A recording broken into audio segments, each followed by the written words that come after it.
Good morning, students. So, chapter 8 concept is comparing quantities. So, your first concept is percentage.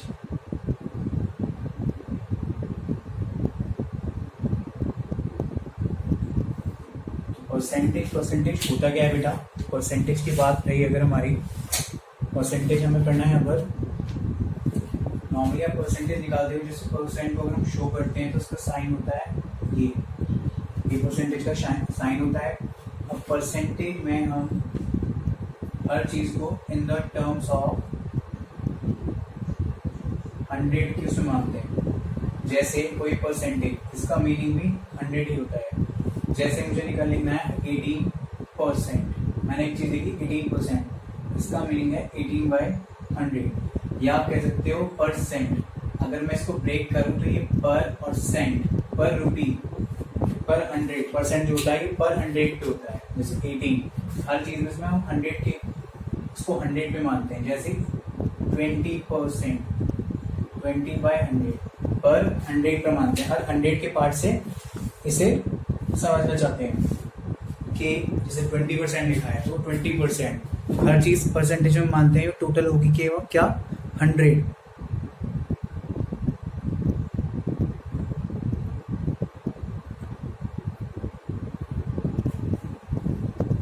तो यहाँ पर percentage की बात चलती है। तो परसेंट वैसे होता भी आपका क्या पर 100 में। ऐसे ही ये था परसेंटेज, सिंपल। परसेंटेज बस ये ध्यान रखना है आपको, क्या इसमें हम हर चीज को 100 के टर्म्स में मानते हैं। परसेंट का साइन ही होता है। अब आते हैं हम इसको कुछ टर्म्स में, देखते हैं परसेंटेज में क्या क्या चीजें हम पढ़ेंगे। एक आती है percent as a fraction. Percent को फ्रैक्शन बनाना, कैसे बनाएंगे वो हम देखिएगा। मैंने लिखा 25%। 25% का मीनिंग कैसे? परसेंट से फ्रैक्शन बनाना है। Fraction means numerator upon denominator, ये वाली फॉर्म बनानी है। ये होता है हमारा fraction. Fraction means a part of whole, means किसी भी कोई नंबर का एक पार्ट, कोई हिस्सा, उसे कहते हैं फ्रैक्शन। तो यहाँ पर है 25/100, ये बन गया हमारा एक फ्रैक्शन। इसे आप सिंपलेस्ट फॉर्म भी कर सकते हैं, 25 बनता है 25 4 तो 1/4 इज द रिक्वायर्ड फ्रैक्शन। ये बन गया हमारा रिक्वायर्ड फ्रैक्शन। परसेंटेज को चेंज करना होगा हमें रेशियो में। परसेंटेज या percent as a ratio. Ratio होता है बेटा कंपैरिजन पर्पस के लिए, जिसे हम शो करते हैं इस साइन से। ये होता है हमारा रेशियो। जैसे मैं लिखा 2:3 या 5:4, कैसे बनेगा? परसेंट कन्वर्ट होगा। मैंने लिखा 30% लिखा। मैंने लिखा 30%। 30% को पहले आप क्या बनाएंगे? फ्रैक्शन। तो 30% को फ्रैक्शन बनेगा, नीचे 100 लगाना पड़ेगा। तो ये हो गया 0 0 कैंसिल, 3/10, ये बन गया फ्रैक्शन। और इसे ही हमें रेशियो में लिखना होगा इन टर्म्स ऑफ रेशियो लिखना है अगर, तो ये बैठेगा आपका 3:10। ये हो गया हमारा percentage as a ratio, percentage as a fraction. ऐसे ही आपका आएगा परसेंटेज एज अ डेसिमल। आप डेसिमल में भी चेंज कर सकते हैं अपने परसेंटेज के नंबर को। कैसे करेंगे देखते हैं। ये दो चीज बताई हैं, फ्रैक्शन और रेशियो। अब आते हैं percentage as a decimal. Decimal में चेंज कैसे करेंगे? मैंने कहा कोई नंबर है 25%। 25% को पहले फ्रैक्शन बनाओ, 25/100 फ्रैक्शन बन गया।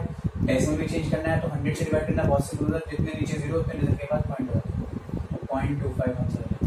ये हो गया चेंज इन डेसिमल, ये हो गया परसेंटेज इन डेसिमल। ठीक है। एक और फॉर्मूला होता है हमारा इंक्रीज परसेंट और डिक्रीज परसेंट का कंसेप्ट, जो परसेंटेज में चलता है। ये तो था डेसिमल में, हमने डेसिमल में कर दिया। इसे देख लीजिए एक बार। इसके बाद आएगा हमारा इंक्रीज और डिक्रीज परसेंट में।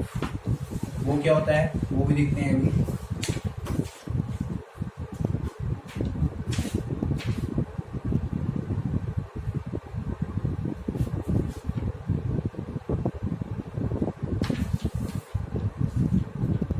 देखते चलिए।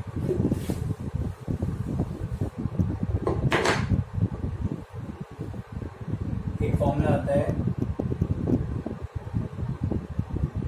इंक्रीज परसेंट का, ऐसे मैं लिखूंगा डिक्रीज परसेंट का। बेटा इंक्रीज होता है किसी चीज में अपवर्ड होना, मीन्स ग्रोथ होना, कोई चीज बढ़ना, इंक्रीज होना। डिक्रीज मतलब रिड्यूस होना, कम होना या डिमोट होना, ठीक है। इंक्रीज में, इंक्रीज का फॉर्मूला क्या होता है? अगर परसेंटेज में मैंने कहा कोई चीज 10 से बढ़कर 15 हो गई, 10 से 15 हो गई है, मीन्स इंक्रीज हो गई। कितनी इंक्रीज हुई यहाँ से? इंक्रीज कितनी हुई यहाँ पर हमारी? 5। तो ये हो गया हमारा इंक्रीज। अगर हम बात करें कोई चीज 15 से वापस 10 आ गई है, तो ये क्या हो गया हमारा? डिक्रीज। ये हो रही है डाउन, ये तो थी अपवर्ड, ये हो रही है डाउन। तो यहाँ पर मतलब है कितनी डिक्रीज हो रही है? 5 डाउन हो गई, तो ये है हमारा डिक्रीज। अब इसका फॉर्मूला होता है इंक्रीज परसेंट डिक्रीज परसेंट का, कि इंक्रीज परसेंट देखिएगा, increase percent equal to increase upon original value into 100। ऐसे बनता है हमारा डिक्रीज परसेंट का, कि decrease upon original value into 100। ये बैठ गया डिक्रीज परसेंट का। एक हो गया इंक्रीज परसेंट का। आपको क्या देखना है इसमें? इंक्रीज परसेंट में, इंक्रीज में कोई चीज इंक्रीज हो रही है, एक लिमिट से इंक्रीज हो रही है, एंड डिक्रीज में एक चीज डिक्रीज हो रही है वहीं आकर। जैसे मैंने एग्जांपल दिया 10 से 15 हो गई, तो वो इंक्रीज हो रही है। इंक्रीज किससे हो रही है? अब यहाँ पे फॉर्मूला लिखा है इंक्रीज परसेंट का, कि increase upon original value into 100। तो इंक्रीज क्या हो? ओरिजिनल वैल्यू से मतलब है जिस वैल्यू से वो इंक्रीज हुई है। जैसे ओरिजिनल वैल्यू यहाँ पर हम निकालेंगे, हमारी इंक्रीज कितनी हुई है? 5। ओरिजिनल वैल्यू कितनी है? 10, क्योंकि 10 से बढ़कर 15 हुई है। ऐसी डिक्रीज में हमारी डिक्रीज हुई है 5। कितनी डिक्रीज हुई है? 5। लेकिन ओरिजिनल वैल्यू कितने से डिक्रीज हुई है? यहाँ पर हमारी 15 से। अगर आप यहाँ देखें, अगर मैं क्वेश्चन के अकॉर्डिंग मैं इंक्रीज परसेंट निकालूं तो कितना हुआ? तो इंक्रीज परसेंट वैल्यू, इंक्रीज कितना है हमारे यहाँ पर? 5 अपॉन ओरिजिनल वैल्यू कितनी थी हमारी? 10 इंटू 100। तो 10 से 10 है तो हमारा 50% इंक्रीज हो गया। और यहाँ डिक्रीज की बात करें अगर हम, तो डिक्रीज कितना हुआ है? 5। कितने से? 15 से। ओरिजिनल वैल्यू 15 थी, 15 से 10 गया, ऐसे यहाँ 10 से 15 हुआ है। यहाँ डिक्रीज इंक्रीज कितना होता है? 5। कितने से? 10 से 15 हुआ। और यहाँ डिक्रीज कितना हुआ? 15 से 10। डिक्रीज तो दोनों तरफ 5 ही हुआ, लेकिन ये देखना हमें कितनी वैल्यू, ओरिजिनल वैल्यू क्या थी? यहाँ 10 से 15 हुआ है, 15 से 10। तो दोनों केसेस में डिफरेंस हमारा, दोनों केसेस में हमारी जो हमारी ओरिजिनल वैल्यू है वो डिफरेंट हुई। तो यहाँ पर 5 3 क्या रहेगा? 33:1/3%, यानी 100/3% आएगा। तो यहाँ पर 33:1/3% या 33.33%। ये आपका आएगा इंक्रीज या डिक्रीज। ये थे आपका सिंपल कंसेप्ट आपके परसेंटेज चैप्टर के, ठीक है। अब हम मूव ऑन करते हैं अपने क्वेश्चन पर, एक्सरसाइज पर, और देख लीजिएगा इसको। चलिए इसको रब करते हैं। हमारी एक्सरसाइज है 8.1। 8.1 का क्वेश्चन 1 है हमारा। मैंने कहा find P if 5% of P is 20। Find P if 8% 5% of P, if 5% of P is 20। मैंने कहा P की वैल्यू निकाला, अगर P का 5% 20 है, ठीक है। P का 5% मतलब P ऑफ मतलब होता है मल्टीप्लाई इंटू 5% के नीचे आएगा 100, कितना है? Equal to 20। P की वैल्यू निकालनी है, क्रॉस मल्टीप्लिकेशन कर दो, 20 100 ऊपर जाकर मल्टीप्लाई, 5 नीचे आकर डिवाइड, 5 4 20। तो P की वैल्यू हो गई 400। क्या हो गया आपका? P की वैल्यू हो गई आपकी 400। ये था आपका फर्स्ट क्वेश्चन, फर्स्ट पार्ट। देख लीजिए इसको। आपको यहाँ पर केवल P की वैल्यू निकालनी थी, ऐसे ही। और आपके क्वेश्चन हैं, क्वेश्चन नंबर 2 है आपका, इसमें ही सिंपल ध्यान रखना है बेटा आपको। यहाँ पर P की क्या कहा उन्होंने? If P, find P if 5% of P is 20। P का 5% दे रखा है 20, तो हमने उसके अकॉर्डिंग जैसा क्वेश्चन देखा हमने एज इट इज वैल्यू रखी, हमने कुछ चेंज नहीं करा, कोई डिफरेंट नहीं है इसमें, कोई डिफरेंस नहीं, इस क्वेश्चन में कुछ अलग नहीं है, कुछ अलग चीज नहीं दे रखी। मैंने सिंपल कहा था 5% ऑफ P, कि P का 5% 20 है, तो हमने लिखा P का 5% यानी P is to 500 is equal to कितना 20, P की वैल्यू निकाल के क्रॉस मल्टीप्लाई करेंगे। रिमेनिंग पार्ट ऐसे करेंगे। ऐसे सेकंड क्वेश्चन है आपका क्वेश्चन 2, सिंपल फ्रैक्शन बनाना है 70 कन्वर्ट, क्या है कन्वर्ट, किसको करना है आपको convert 78% into a simple fraction. 78% first part है 78% इनटू अ सिंपल फ्रैक्शन। 78% को चेंज करना है तो ठीक है, 78% किया करेंगे नीचे 100, सिंपल फ्रैक्शन हो गया। इसे सिंपलेस्ट फॉर्म कर सकते हैं तो कर दीजिए 2 से 39 टाइम्स कट जाएगा, 2 से 39 टाइम्स आंसर। आपको ये करना है, ठीक है। ये थे आपके स्टार्टिंग के दोनों क्वेश्चन। अब हम आते हैं अपने क्वेश्चन नंबर 3 पर। ये थे 2 क्वेश्चंस, रिमेनिंग पार्ट आपको खुद करने हैं। चलिए क्वेश्चन हम 3 पर आते हैं। 3rd क्वेश्चन है हमारा बेटा कि Suresh income is 25% less than Mukesh. 2 लोग हैं, मुकेश एंड सुरेश। ये कह रहे हैं सुरेश की इनकम जो है वो 27% कम है मुकेश की इनकम से, ठीक है। What percent in Mukesh income more than that of Suresh. अब ये कह रहे हैं कि ये बताओ कि मुकेश की सुरेश से कितनी ज्यादा इनकम है। कहने का मतलब है, मैंने कहा अगर मुकेश की इनकम मैंने मान ली, एज्यूम करते हैं हम कि मुकेश की जो इनकम है वो 100 रुपीज है, वो है 100 रुपीज, तो सुरेश की कितनी आ जाएगी 100 में 27 माइनस कर दो, परसेंटेज में 100 का कोई परसेंट निकाल दो, वो डिजिट वही रह जाएगा। देख लो आप 100 का 27% निकाल दो तो वो 27 रह जाएगा, 100 से तो कोई परसेंटेज निकाल दो वही रह जाएगा। तो आपको सुरेश की 27 कम है, अगर मैंने 100 में 27 कम है तो कितनी आ जाएगी 100 माइनस 27 यानी 73। इसकी है 100, इसकी है 73। अब ये क्वेश्चन बन गया आपका इंक्रीज डिक्रीज वाला। देखेंगे ध्यान से कि ये कह रहे हैं सुरेश की इससे कितनी ज्यादा है। तो पहले तो इन दोनों का मैंने बताया था ना, इंक्रीज निकालो, इंक्रीज इन इनकम, इन दोनों की इनकम में इंक्रीज निकालो, किसकी ज्यादा है मुकेश की सुरेश से। इन्होंने पूछा मुकेश की सुरेश से कितनी ज्यादा है, तो इंक्रीज वाला थिएटर बन गया हमारे यहाँ पर सारा, ये इंक्रीज वाला पूरा कंसेप्ट बन जाता है। तो यहाँ पर देखिए 100 माइनस 73 कितना इंक्रीज है 27, ये बात है। अब इंक्रीज परसेंट निकाल दीजिए, इंक्रीज परसेंट का formula increase upon original value into 100। तो यहाँ पर कर दीजिए सॉल्व। इंक्रीज कितना हुआ हमारा 27 अपॉन ओरिजिनल वैल्यू, कितने से इंक्रीज हुई है, वैल्यू थी 73 से 100 हुई है, तो 73 रखेंगे। मैंने कहा था वैल्यू देखना किससे बड़ी है किससे घटी है। हमारी 100 से नहीं, 100 तो हमने अज्यूम कर दी, लेकिन बड़ी कितने से हो 73 से तो 100 हुई है, हमने मान ली इनटू 100, तो आपका आ जाएगा 2700 अपॉन 73। ये आ गया आपका इंक्रीज परसेंट। आप इसे मैक्स में सॉल्व कर सकते हैं, ये मैक्स में आ जाएगा आंसर। ये था आपका क्वेश्चन नंबर 3, ठीक है। बहुत सिंपल क्वेश्चन हैं, कुछ ज्यादा प्रॉब्लम की बात नहीं है आपके लिए।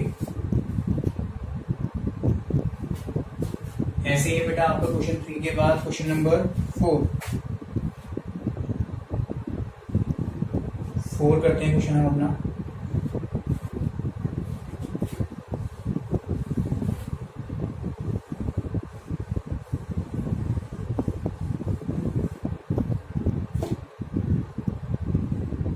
क्वेश्चन 4 में उन्होंने कहा ABC, 3 लोग हैं ABC। उन्होंने कहा एज इनकम इज 75% ऑफ बीस।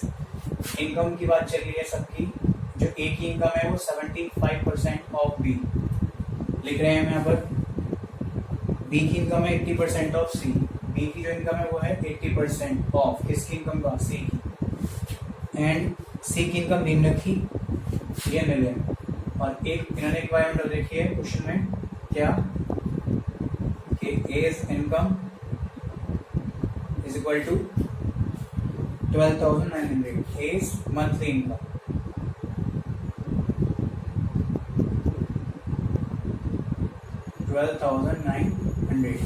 इधर रखिए इनकम। क्या करना है हमें सबसे पहले देखना है कि वैल्यू किसकी रखी है। ए की, अगर आप क्वेश्चन के अकॉर्डिंग देखें, उन्होंने कहा ए की जो इनकम है वो है 75% ऑफ एज इनकम। अब एज इनकम अगर मैं यहाँ लिखता हूँ कितनी है 12,900 और क्वेश्चन के अकॉर्डिंग ए की इनकम कितनी है 75% ऑफ बी, मीन्स बी का 75% है इक्वल टू 12,900। तो 75% का मतलब 75 into B upon 100 is equal to 12,900। 75% है बी की इनकम का, निकाल लीजिए। बी की वैल्यू आ जाएगी, बी की इनकम आ जाएगी 12,900 इंटू 100, ऊपर क्रॉस मल्टीप्लिकेशन करेंगे 75 नीचे। मैं डायरेक्ट कट कर रहा हूँ, 25 3 सा कट हो जाएगा, 25 4 सा 3 से कट करें, 3 4 सा 3 3 सा 0 0 मल्टीप्लाई करेंगे 400 400 4 3 सा 12 कैरी 1 4 4 सा 61 70, तो 17,200 रुपीज। ऐसे सीज इनकम, ऐसे सीज इनकम कितनी है ना लिखिए, सॉरी बी की इनकम है हमारी 80% ऑफ सी। तो ये मान लो कि सीज इनकम कितनी है 80% ऑफ सी, ठीक है। सीज इनकम निकालनी है हमें, 80% ऑफ सी का है, तो हमने अगर बी की जो इनकम है हमारी,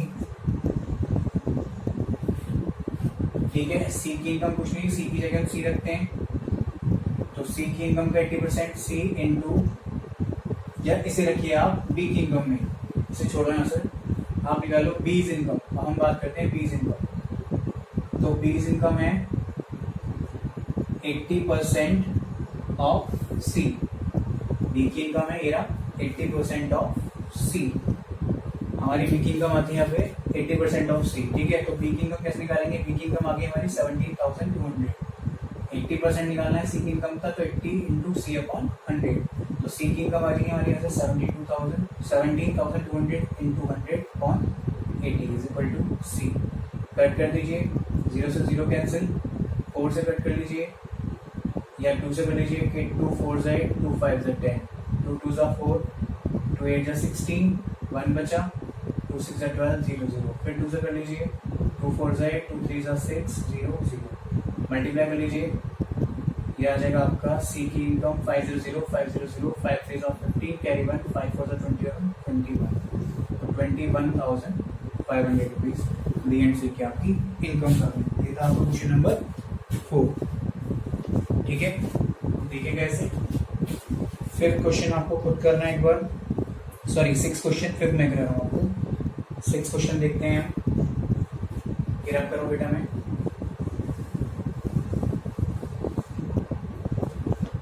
फिफ्थ क्वेश्चन है, हमने कहा in a class test Arun scores 410 marks, Arun score 410 marks, 410 marks है उनके। और ये कह रहे हैं इफ ही सिक्योर 82% मार्क्स, और जो ये है इफ ही सिक्योर 82% मार्क्स, भाई जो नहीं ये मार्क्स सिक्योर कर रहे हैं, कह रहे हैं 82% के बराबर है, सीधी तरह से ही कह रहे हैं। तो फाइन, तो आप मैक्सिमम मार्क्स बताइए, मैक्सिमम मार्क्स पूछे हैं, मैक्सिमम मार्क्स पूछे हमसे, ठीक है, हम निकाल देंगे। इन्होंने कहा अगर अरुण स्कोर करे 410 मार्क्स जो 82% के बराबर है, ठीक है। हमने कहा लेट अज्यूम कर लेते हैं maximum marks is equal to X, तो एक्स के जो 82% मार्क्स आए हैं, भाई टोटल का 82% तो 410 आ रहा है, उसको क्या करें जितने टोटल हैं, ठीक है। मैंने कहा एक्स टोटल है हमारे, टोटल के जो 82% है, ठीक है, परसेंटेज में दे रखे हैं मार्क्स, और उसके मार्क्स आए कितने हैं 410, वो निकालने इज इक्वल टू 410 है कि टोटल का 82% हमारा 410 मिल रहा है, ठीक है। टोटल है एक्स, एक्स की वैल्यू निकाल लो 410 इंटू 100 अपॉन 82, क्रॉस मल्टीप्लाई 41 से कट करो डायरेक्ट, 41 1 से 10 सा 41 2 सा मिल जाएगा 2 5 सा, तो एक्स की वैल्यू आ जाएगी 500 मार्क्स, तो मैक्सिमम आ गए 500 हमारी मार्क्स। ये था हमारा क्वेश्चन नंबर 5, ठीक है, ये था हमारा क्वेश्चन 5। 6 आपका होमवर्क है, सेम ऐसे 7 क्वेश्चन है आपका।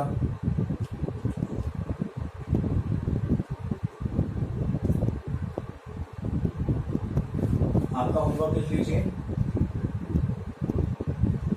होमवर्क में आपको करना है question number 6, question 7, question 8, question 6 7 and 8। ठीक है, ये था आपका बेटा होमवर्क। स्टार्टिंग के 5 क्वेश्चन है, 6, 7, 8 बिल्कुल लेट करते हैं क्वेश्चन से आपके। आपको ये क्वेश्चंस करने हैं, इन्हें कीजिए। नेक्स्ट कंसेप्ट में, नेक्स्ट क्लास में आपके से आगे कंसेप्ट करने हैं, ठीक है। थैंक यू बेटा।